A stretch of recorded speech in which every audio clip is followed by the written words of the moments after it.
이 덴마크의 철학자 중에 제렌 킬케고르가 있죠. 제렌 킬케고르가 이 죽음에 이르는 병, Sickness unto Death 이런 유명한 책을 그 사람이 썼습니다. 근데 그 책에 참 아주 재미있는 비유가 하나 나와요. 죽음에 이르는 병이란 책에 나오는 비유인데, 한 소작농이요. 소작농 하면은 땅 많은 지주의 그 땅을 갖다 농사 짓고 거기서 소출을 걷어서 주인한테 드리면 주인이 소작농한테 얼마를 드리죠. 그래서 살아가는 사람이 소작농인데, 이 소작농이 이제 추수를 해서 많은 추수를 이 주인에게 갖다가 드렸죠. 그랬더니 주인이 소작농 생각에 나는 오늘 한 100원만 받겠다 이렇게 생각했는데 1,000원을 줬어요. 그러니까 많이 줬다 이거죠, 제 생각에. 그래서 이 소작농이 뜻하지 않은 많은 돈을 받고 너무 기뻐가지고 시장에 갔습니다. 근데 소작농은 추운 겨울에 이 스타킹을 신고 다니는 사람 보면 너무너무 부러웠어요. 왜냐하면 이 추위를 다리 정강이를 꼭 스타킹이 막아줄 것 같거든요. 그래서 돈도 두둑히 생겼으니까 처음으로 스타킹을 샀습니다. 그 다음에 신발도 새 신발로 샀습니다. 그리고도 돈이 많이 남았어요. 그래서 이제 술집에 가서 술을 좀 마셨어요. 그래서 어느 정도 취해가지고 스타킹도 신고 새 신도 신고 그리고 술도 취한 가운데서 집을 향해 가는 겁니다. 그러다가 술이 좀 과했던 것 같아요. 길 가다 그냥 쓰러져서 길거리에서 자게 됐습니다.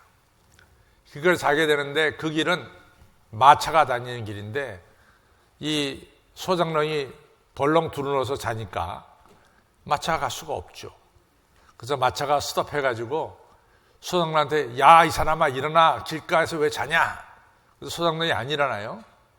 그러다가 몇 번 소리 지르니까 그제서야 소장농이 눈을 부시시 뜨면서 눈을 뜬 거예요. 그랬더니 마차에 마부가 앉아가지고 야, 이 사람아 빨리 일어나. 자네가 길을 막고 있잖아. 자네 안 일어나면 내가 자네 위로 마차를 몰고 갈 거야. 이랬단 말이죠. 그랬더니 이 소장농이 자기 다리를 쓱 보니까 생전 자기가 본 다리가 아니에요. 자기 다리는 스타킹을 신는 다리가 아니거든. 스타킹이 신겨져 있고 자기 발을 보니까 자기가 평상 신지 않던 신발이란 말이지. 그러니까 이 소장농이 하는 말이 그래 내 다리 위로 지나가. 저건 내 다리가 아니야. 이랬다는 거죠. 근데 이 이야기는 제렌 킬케고르가 너무나 중요한 두 가지 진리를 이 얘기 속에서 우리에게 전해주고 있습니다. 하나는 뭐냐? 죄는 자기를 못 보게 만들어요. 죄는 자기를 못 보게 만듭니다. 자기를 위장시키는 게 죄입니다. 죄는 이상하게 자기를 위장시켜요. 두 번째 죄가 가져오는 것은 변명입니다. 이것이 죄예요. 그래서 소장농이 술 취해가지고 자기 다리인데 자기 다리인 줄 몰라요. 스타킹이 신겨져서. 틀림없이 자기 발인데 새 신발을 신겨갖고 자기 발인지 모르는 거예요. 그러니까 마차가 지나가도 좋다 그러는 거죠. 자기 다리인데 자기 다리인지 모르는 거죠. 여러분들 보세요. 여러분들 아담과 이브가 하나님하고 똑같아질 수가 있을까요? 없을까요? 죽었다 깨도 없어요. 왜냐하면 하나님은 창조주고 우리는 피조물이라고요. 어떻게 피조물이 창조주와 똑같아질 수가 있습니까? 절대로 똑같아질 수가 없죠. 여러분들 아무리 artificial intelligence AI가 많이 발전해도 그것이 사람하고 같아질 수가 있을까요? 그럴 수 없습니다. 틀림없이 거기는 사람의 손으로 만든 거기 때문에 한계가 있을 거라고요. 그런데 이 죄는 우리 가운데 슬그머니 들어와서 뭘 말하냐면 너 하나님하고 같아. 너 하나님하고 똑같이 선과 악을 구별할 수가 있는 거야. 이렇게 우리를 갖다가 우리 아닌 것으로 만들어버린단 말이죠. 그게 죄예요. 또 하나님께서 아담을 찾죠. 아담아 내가 어딨냐. 아담이 나타났잖아요. 그래서 너 왜 동산 중앙에 있는 실과를 먹었냐? 그랬더니 아담이 당장 하는 말이 뭐예요? 변명한다고. 하나님 만들어진 저 여자 때문에 제가 동산 중앙에 있는 실과를 먹었습니다. 이같이 죄라고 하는 것은 나를 제대로 보지 못하게 만들어요. 두 번째는 나를 변명하게 만듭니다. 그게 죄입니다. 근데 오늘 이제 우리가 읽은 이 누가복음 5장 1절로부터 11절을 보면은 베드로라면은 그냥 갈릴리 호숫가에서 고기 잡는 어부에 불과했어요. 근데 이 베드로가 사람을 낚는 어부가 되는 놀라운 역사가 일어나는 거죠. 근데 그 과정 속에는 베드로가 자기의 죄를 회개하고 그리고 하나님께로부터 주님께로부터 새 사명을 받는 자기의 죄를 사함받는 정화의 역사와 그리고 또 하나는 예수님께로부터 새 사명을 받는 이 귀한 역사가 오늘 누가복음 5장 1절로부터 11절에 나오고 있습니다. 저는 오늘 2019년 우리가 이 송년주일을 맞이하면서 우리가 2020년으로 넘어가게 되는데 우리가 가져가야 될 것이 있고 가져가지 말아야 될 것이 있습니다. 여러분과 저는 당연히 믿음은 가져가야 돼요. 또 하나님이 우리에게 주신 소망은 가져가야 됩니다. 그러나 여러분과 저가 죄를 가지고 우리가 가지고 있는 죄를 가지고 2020년도도 가져가야 되느냐? 저는 그렇게 생각하지 않습니다. 우리가 2019년에 알고도 지은 죄, 모르고도 지은 죄 이러한 죄들은 다 시침받고 여러분과 저는 2020년에 하나님 주신 새로운 사명 그리고 믿음을 가지고 2020년을 맞이해야 될 줄로 믿습니다. 그래서 이 시간 버려야 될 것은 버리고 우리가 가져가야 될 것은 가져가기 위해서 우리 누가복음 5장 1절부터 좀 11절을 살펴보려고 합니다. 예수님께서 이 갈릴리 호숫가에서 말씀을 전했어요. 예수님의 뒤는 뭐가 있냐면 갈릴리 호수가 있는 거예요. 예수님이 여기 서서 말씀을 전하죠. 그 다음에 성도들이 무리들이 앞에 모여서 예수님의 이러한 정말 탁월한 이 하늘나라의 말씀을 듣고 있는 거죠. 근데 예수님 말씀이 너무 귀하니까 사람들이 잠깐 몰려드는 거야. 말씀이 귀하니까 더 가까이 들으려고 가까이 오는 거예요. 그러니까 예수님이 자연스럽게 사람들이 가까이 오니까 자연스럽게 뒤로 물러설 거 아니에요. 뒤로 물러서면 뒤에는 뭐가 있어요? 물이 있단 말이지. 그러니까 예수님이 잘못하면 물에 빠지게 생겼어요. 그러니까 예수님이 밀려오는 사람들에게 그만하라 그렇게 할 수 없잖아요. 그러니까 예수님이 뒤를 쳐다보니까 배 두 척이 있는 거야. 그래갖고 배 두 척에 예수님께서 베드로의 배한테 난 네 배에 좀 타야 되겠다.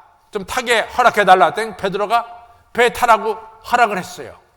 그래서 예수님이 배에 탄 다음에 배를 약간 이 호수 중심 쪽으로 약간 이동시켰습니다. 왜냐하면 사람들이 많이 몰려들었으니까. 그래서 베드로가 이제 예수님이 증거하시는 말씀을 열심히 듣기 시작했죠. 근데 이게 굉장히 중요한 거예요. 베드로가 밤새 고기를 잡았는데 한 마리 못 잡았거든요. 근데 굉장히 피곤함에도 불구하고 그날 아침에 예수님이 무리를 향해서 증거하는 하늘나라 소식을 다 들었어요. 여러분들 상당히 중요한 게 뭐냐면 로마서 10장 17절에 말씀하기를 믿음은 들음에서 나며 들음은 그리스도의 말씀으로 만미합니다. 믿음은 어디서 시작되냐면 하나님 말씀을 들음에서 시작되는 거예요. 베드로가 졸지 않고 말씀을 들었다는 것은 베드로의 마음속에 믿음이 들어가기 시작했다는 거죠. 목사님, 베드로가 믿음이 생겼다는 것을 어떻게 증명합니까? 전 증명할 수 있어요. 예수님께서 말씀 마친 다음에 뭐라 그러냐면 베드로에게 깊은 데 가서 그물을 내리라 그랬거든요. 그러니까 베드로가 여러분 아시다시피 우리 기본적으로 베드로는 갈릴리 호수에 대해서 정말 프로, 아주 전문적인 어부죠. 프로 어부입니다. 예수님은 뭡니까? 예수님은 우리가 성경에 보다시피 뭐라 그러냐면은 저 목수의 아들 아니야. 이렇게 나사렛 사람들이 예수님을 지적해서 얘기했거든요. 예수님 목수예요, 목수. 아버지가 목수니까 아들도 목수예요. 예수님 무슨 의자 만들려면 잘 만들고 멍에를 만들려면 누구보다 잘 만들어요. 그러니까 고기 잡는 일만큼은 베드로를 못 따라가죠. 예수님께서 베드로에게 깊은 데 가서 그물을 던지라 할 때 베드로가 이렇게 얘기할 수 있어요. 예수님, 고기 잡는 일에 대해서는 이래라 저래라 하지 마십시오. 이 일만큼은 제가 전문가입니다. 얼마든지 그럴 수 있단 말이죠. 또 베드로가 예수님보다 나이가 많습니다. 그런데 베드로가 믿음이 있다는 것은 뭘 가르치냐? 제가 지난밤 밤새 그물을 던져서 한 마리 못 잡았지만 내가 말씀에 의지하여 그물을 깊은 데 내리리이다. 순종하는 거예요. 여기 분명한 도식이 나옵니다. 우리가 하나님 말씀 듣죠? 들으면 뭐가 생겨요? 믿음이. 믿음 있는 사람의 행동이 뭡니까? 순종이에요. 믿음은 순종으로 가는 거야. 베드로가 믿음이 있다는 것은 순종이기 때문에 믿음이 있다는 것을 증명해 주는 거죠. 저 따라하세요. 믿음은 들음에서 나며 믿음은 순종을 가져온다. 아멘. 믿음은 어디서 나요? 들음에서 나는 거야. 믿음은 또 뭘 가져와 우리에게? 순종을 가져오는 거예요. 베드로가 그날 아침에 하나님 말씀 열심히 들었어요. 마음에 믿음이 생겼어요. 그리고 예수님 말씀 맞따라 순종하는 역사가 일어났습니다. 그물을 던졌더니 글쎄 말이에요. 어마어마한 고기가 잡혔는데 2배의 체험에 2배가 장기되었다라 그랬어요. 베드로가 부자가 된 거야. 빈 털터리가 2배에 가득 채워지는 부자가 된 거예요. 베드로가 얼마나 기뻤겠어. 너무나 기쁘죠.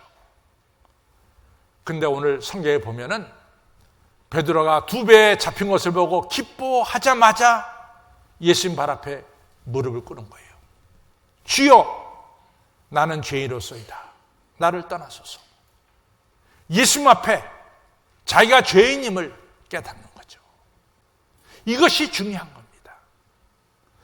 베드로가 예수님 앞에 나는 죄인입니다. 여기서 죄라고 하는 것은 여러 가지 이유가 있겠지만은 일단은 베드로가 자기가 이같이 죄가 많은 인간임을 깨닫고 예수님은 주님이시라고 하는 것을 깨닫고 예수님 발 앞에 엎드려졌어요. 그러니까 가식적으로 한 죄 회개가 아니야. 정말로 자기가 부족하고 모자라고 허물 많은 사람임을 깨닫고 엎드려진 이런 회개를 한 거죠. 이런 자기 죄에 대한 발견과 회개가 너무 중요해요. 제가 말했죠. 죄는 킬케로가 중으로 가는 병. 이 죄라고 하는 것은 나를 숨겨버려. 연약한 나를 숨겨버린다고. 나 자신을 못 보게 만들어. 내가 틀림없이 피조물인데 나로 하여금 창조주처럼 생각하게 만든단 말이죠. 그리고 우리가 잘못을 저지르고 나서도 죄는 자꾸만 솔직하게 내가 죄인임을 고백하지 못하게 만들고 변명하게 만든다고요. 이것이 우리를 죽음으로 몰아가는 죄란 말이죠. 근데 베드로가 엄청나게 많은 고기가 잡혔어요. 근데도 엎드려져서 주여 저는 죄인으로서이다. 나를 떠나소서라는 중요한 고백을 하게 됩니다. 여러분 참 재미있는 이 통계가 나와요. 1950년도에 미국의 고등학생들 고3 졸업해서 대학 가는 아이들한테 자기 자신에 대해서 쓰라 그랬어요. 88%가 100명이 졸업하면은 88명이 저는 부족한 사람입니다. 많이 배워야 됩니다. 이렇게 썼어요. 2000년에 들어와서 미국 고등학교 3학년 학생들에게 졸업한 학생들에게 너 자신에 대해서 써라. 그랬더니 뭐라고 쓰냐면 93%가 big, B-I-G, big, 그 다음 me, big me라고 썼어요. 나는 큰 사람이다. big me. 50년 전에는 자기는 부족함이 많은 사람이라고 생각했는데 50년 사이에 대학생들의 생각이 바뀌었어요. 너는 누구냐? 나는 big me, 나는 큰 사람이다 이거지. 이런 현상이 우리는 안 같을까요? 미국에만 그런 현상이 있을까요? 아닙니다. 우리도 대부분의 사람들이 자기를 빅미로 만들어요. 큰 사람으로. 그런데 다윗이 왜 훌륭하냐? 다윗이 훌륭한 것은 사무엘하 11장쯤 되면요, 세상에 다윗의 적수가 없어요. 근데 다윗이 사무엘하 11장에서 죄를 범합니다. 우리 아내 바세바를 건드리죠. 12장에 와서 이제 시골에서 목회하는 나단이라는 선지자가 다윗의 궁에 찾아와서 다른 비유를 대면서, 아주 잘못된 비유를 대면서 다윗에게 이야기합니다. 다윗이 흥분했어요. 우리나라에 그런 나쁜 놈이 있냐? 그때 이 나단이라는 선지자가 당신이 바로 그 사람입니다 그랬어요. 나단이 당신이 바로 그 사람입니다 그랬어요. 그때 다윗은 자기 죄를 깨닫고 당신 말이 맞아, 내가 죄인이야, 이렇게 된 거예요. 그 다음부터 다윗이 회개기도 하는 것이 시편 32편, 시편 39편, 시편 51편, 끊임없이 다윗의 회개의 기도가 나옵니다. 여러분, 그때 다윗은 하늘나는 쇠도 떨어뜨릴 수 있는 권세를 가진 왕이었어요. 저 시골에서 올라온 이런 나단 선지자 단번에 죽일 수 있었어요. 다윗 전에 누굽니까? 사울왕 아니에요. 사울왕은 노베에 있는 제사장 85명을 다 죽여버렸어요. 얼마든지 다윗은 이름도 없는 무명의 예언자 나단을 처치할 수가 있었습니다. 다윗은 그러지 않았어요. 당신 말이 맞다, 내가 죄인입니다. 나는 나를 위장했어요. 나는 마치 내가 큰 사람인 것처럼, 빅미인 것처럼 나는 그렇지 못합니다. 시편 84편에 하나님, 저는 참새와 제비보다도 못합니다. 자기의 모자람을 얘기하는 거야. 자기는 참새와 제비보다도 못합니다. 저는 약한 것을 얘기한 거죠. 다윗은 두 번째로 뭘 고백합니까? 자기의 위선을 고백해요. 남들은 나를 거룩한 왕이라고 생각하지만 나는 죄 많은, 허물 많은 왕입니다. 세 번째로 자기의 교만을 고백해요. 하나님, 제가 말씀대로 살지 않고 내 생각, 내 계획, 내 뜻대로, 내 철학대로 살았습니다. 철저하게 다윗이 회개하는 것을 볼 수 있어요. 위장한 자기 자신, 보잘것없는데 빅미로 크게 만든 자기 자신. 사실 여러 가지 허물이 많은데 마치 자기가 거룩한 사람인 것처럼 위선한 것. 하나님 말씀대로 쫓지 않고 세상의 논리대로 살아갔는데도 불구하고 마치 하나님 말씀대로 쫓은 것처럼 교만했던 자기 자신. 이 다윗이 시편 39편에 그럽니다. 하나님, 내가 많은 상처가 내 몸에 있습니다. 많은 죄가 내 몸에 있습니다. 나는 내 입에 자갈을 물리랍니다. 나는 아무 말 못하겠습니다. 난 변명할 자격도 없습니다. 나는 내 입에 자갈을 물리겠습니다. 그저 하나님, 저를 긍휼히 여겨주시고 저를 살려주시기 바랍니다. 그밖에 없어요. 이렇게 철저하게 다윗이 자기 죄를 깨닫고 회개할 때 하나님께서는 다윗의 죄를 깨끗하게 정화시켜 주신 거죠. 씻어 주신 거죠. 거기에 다윗의 새로운 출발이 일어나게 되는 거죠. 여러분들 참 중요합니다. 베드로도 그랬어요. 많은 고기가 잡혔지만 자기 힘으로 잡힌 고기가 아니야. 자기가 그렇게 오랫동안 낚시해서도 이렇게 고기를 잡아온 적도 없고 나는 약한 자입니다. 위장된 자기 자신을 위장을 벗겨버린 거죠. 자기는 그리스도 앞에서 볼 때 너무나 많은 죄인 위선을 벗어버린 거죠. 자기의 교만도 벗어버린 거죠. 그때 우리 주님은 베드로 가지고 있었던 모든 죄를 깨끗하게 씻겨주시는 역사가 일어나는 거죠. 나만 아람 나라의 두 번째 가는 사람이야. 그러나 엘리사가 요단강물에 7번 담그라 때 담갔어. 그렇게 요단강물에 담가질 때 그의 나병 모든 더러운 몸이 깨끗하게 정화되는 놀라운 역사가 일어났죠. 요한일서 1장 7절에 만일 우리가 우리의 죄를 그리스도에게 고백하면 그는 미쁘시고 의로우사 우리를 사해 주실 뿐만 아니라 우리의 죄를 사해 주실 뿐만 아니라 모든 불의에서 여러분과 저를 건져 주시겠다라고 약속하고 있습니다. 2020년에 죄를 가지고 2020년 넘어가겠어요? 여러분과 저 가지고 있는 위선적인 죄, 위장의 죄, 교만한 죄, 이거 그대로 가지고 2020년 가져가겠습니까? 이건 버려야지. 그리고 우리 안에는 믿음과 소망과 사랑, 이 버릴 수 없는 것은 가지고 2020년으로 가야 되겠죠. 그렇죠? 주님은 죄를 고백할 때 우리의 죄를 깨끗하게 씻어주세요. 오늘 이같이 주여 나는 죄인으로서이다 엎드러진 베드로에게 예수님 말씀하시죠. 베드로야 내가 너를 사람을 낚는 어부가 되게 하겠다. 베드로가 새 사람이 된 거예요. 이젠 더 이상 고기 잡는 어부가 아니에요. 사람을 낚는 어부로 새로운 사명을 가지고 인생을 출발하게 된 거죠. 그래서 베드로가 오늘날 우리에게 있는 거예요. 베드로가 계속해서 고기 잡는 어부가 있다면 여러분 그냥 베드로의 배자도 몰라요. 고기 잡는 사람이 한두 사람입니까? 세상에 깔린 게 고기 잡는 사람 아닙니까? 누가 고기 잡는 사람을 알아줘요? 그러니까 베드로는 그때 하나님 주신 새 사명을 받아서 사람을 낚는 어부가 됐기 때문에 이같이 오늘도 여러분과 제가 기억하는 믿음의 선배가 된 거죠.